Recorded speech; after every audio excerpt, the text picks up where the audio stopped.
Stop me if this sounds familiar. You weren't hurt by someone who was cold or by someone who didn't care. No, you got hurt by someone who would have bled for you. And somehow, that's the one wound that never really closes. That's what we're talking about today. And I'm telling you, by the end of this, something's going to click. Something you've been wrestling with for a long time. It's 2 a.m. You're not asleep. You're just lying there, staring at nothing, replaying everything over and over and over. And the question, it just keeps circling back, the one you can't shut off. How did someone who loved me that much leave me feeling like this?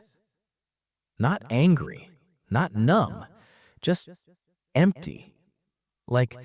Like something got taken from you, something you can't even name. And here's the worst part. You can't even be mad, not the way you want to be, because they loved you. You know they did. So what does that make you? Ungrateful? Broken? Too much? None of it. It just makes you someone who ran headfirst into one of the most misunderstood dynamics in human psychology. And I want to walk you through it. Not the surface stuff, the real thing. Okay, here's the thing. We get it completely backwards about toxic relationships.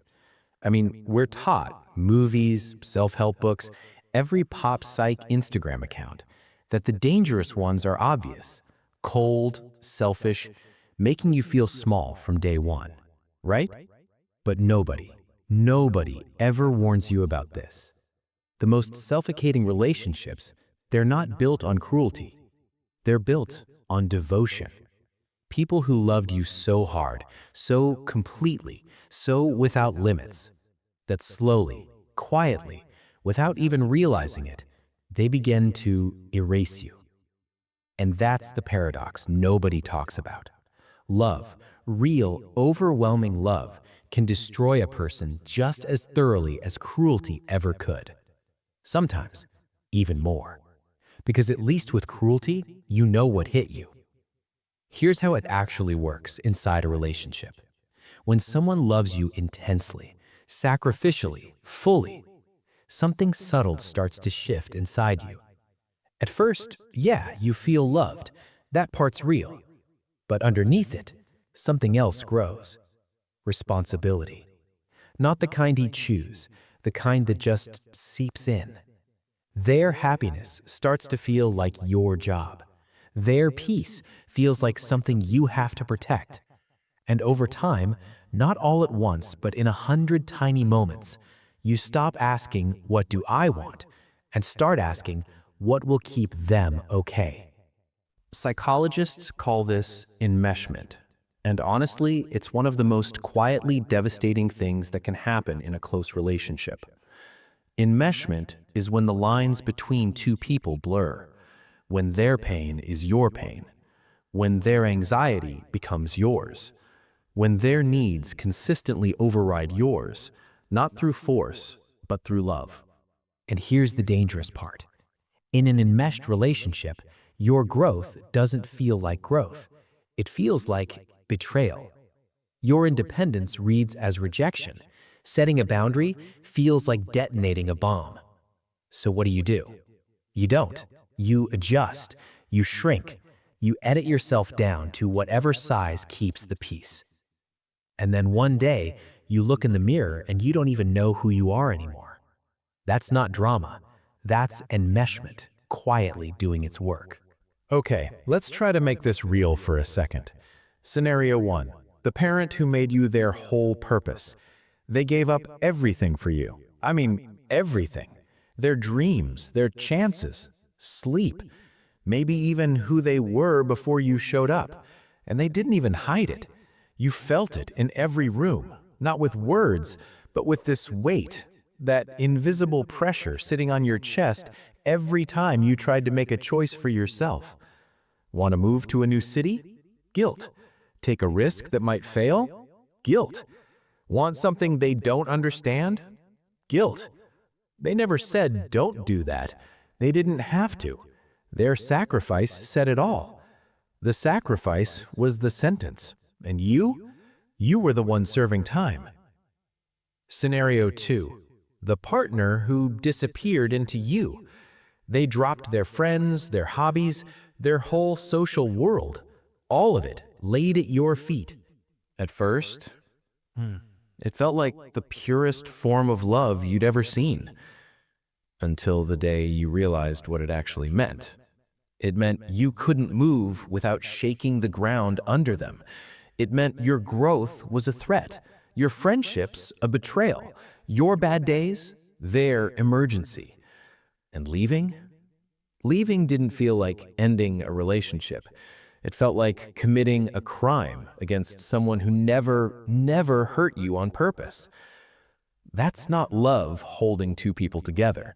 That's love weaponized by fear, holding one person still. And here's the hard truth, the part nobody really wants to say. The people who loved you like this, they were hurting, deeply, quietly, in ways they probably couldn't even explain to themselves. Their intensity wasn't really about you, not the way it felt. It was about a terror they carried long before you ever showed up. Fear of being abandoned, fear of not being enough, fear of losing the one thing that made them feel safe. And you, because you're the kind of person who feels deeply, who stays, who shows up, you became that safe place, without signing up for it, without even being asked. Understanding that doesn't mean you owe them anything. It doesn't mean you go back. It doesn't mean you were wrong to leave. It just means you can release them without turning them into a villain. And I know, believe me, I know, that hate would make this so much cleaner. Hate gives you something solid to hold on to, something simple, something neat. But you don't get that luxury. You get the complicated version.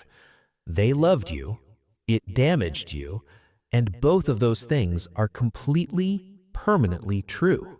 All right, let's talk about moving forward. Not steps, really, more like shifts. 4 of them. Shift 1, name it. Don't soften it. Don't say, they were terrible. Don't say, they never loved me. Say this, exactly this. Their love didn't leave room for me to exist as my own person. And I carried their emotional weight until there was nothing left of me. And here's the thing, that's not blame, it's diagnosis. And diagnosis, that's the first real step toward actually healing. Shift 2, let guilt exist, but don't let it drive you.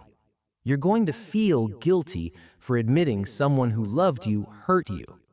It's real, it's valid. It means you're not a sociopath, I promise. But guilt isn't truth. It's a conditioned response. You can feel guilty and still be right. You can feel guilty and still protect yourself. Both of those things, yeah, they live in the same house. Shift 3, rebuild yourself, starting with the smallest questions, and I mean embarrassingly small. Like, what do you actually like to eat when no one's opinion matters? Or what would you do on a Saturday afternoon if you didn't need to justify it to anyone? These aren't trivial. They're the foundation. Because when you've been living inside someone else's emotional weather, you don't just lose direction. You lose your instincts, and you have to earn them back, slowly, quietly, without an audience. Shift 4, learn to recognize healthy love by how it feels in your body. Healthy love feels like room. It feels like you can actually breathe a little deeper. It doesn't flinch when you set a boundary. It doesn't crumble when you need space. It doesn't treat your growth like a threat to its existence. If love ever felt like a debt you were constantly repaying, that was never love. That was fear wearing love's face. I want to leave you with this. You are not too sensitive. You are not ungrateful, and you are definitely not broken for needing more air than that relationship ever gave you. I mean, think about it.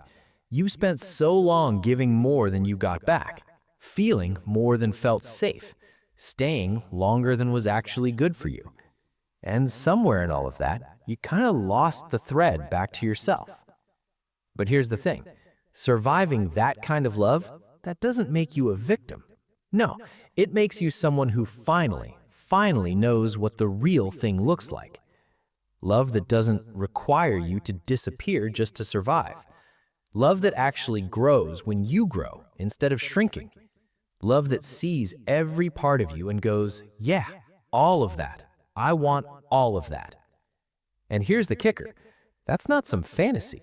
That's the standard. And the moment you stop settling for less, that's the moment you finally find your way back to yourself.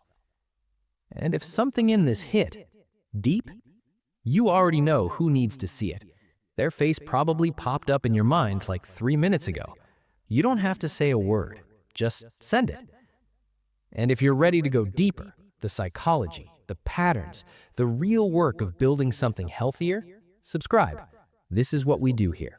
No fluff, no filler, just the real conversation. I'll see you in the next one.